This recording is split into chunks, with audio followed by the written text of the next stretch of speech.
U.S. wildlife officials began issuing permits for lion trophies hunted in Zambia and Zimbabwe about a month ago. U.S. Fish and Wildlife Service officials said the decision was made after concluding that regulated hunting would help the survival of the endangered species in the wild. The African lion population has decreased 42% in the past 20 years, according to the African Wildlife Foundation. The officials did not provide any additional details about what new information led to the decision to issue permits to import lion trophies from those countries.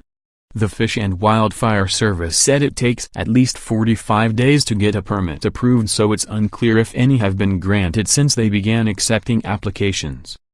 In 2016, the Fish and Wildlife Service placed African lions on the endangered species list for the first time due to the dramatic decline of lion populations in the wild.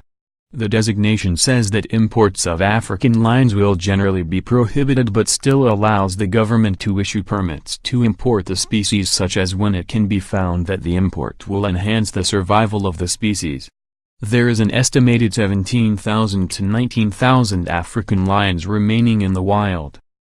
In addition to Zambia and Zimbabwe, the government allows permits for wild lions and lions from managed areas in South Africa and is reviewing policies about importing lion trophies from Mozambique, Namibia, and Tanzania. A U.S. Fish and Wildlife spokesperson said they found that legal, well-regulated sport hunting can benefit conservation by providing incentives to local communities and generating revenue that can be directed to conservation programs, saying that the programs in Zambia and Zimbabwe will enhance the survival of the species in the wild. They began issuing permits to import lion trophies on October 20. The administration also announced this week that it would allow permits to import trophies from elephants killed in Zimbabwe and Zambia between January 1, 2016 to December 31, 2018.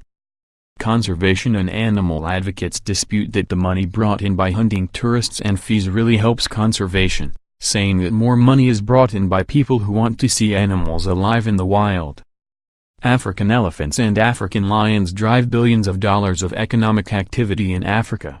But they drive that activity only when they are alive, Wayne Passel, president of the Humane Society of the United States, wrote in a blog post tonight.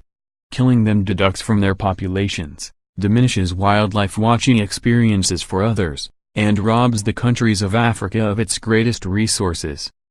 In addition to Zambia and Zimbabwe, the U.S. Fish and Wildlife Service allows permits to import trophies from hunted wild lions and lions from managed areas in South Africa and is reviewing policies about importing lion trophies from Mozambique, Namibia, and Tanzania.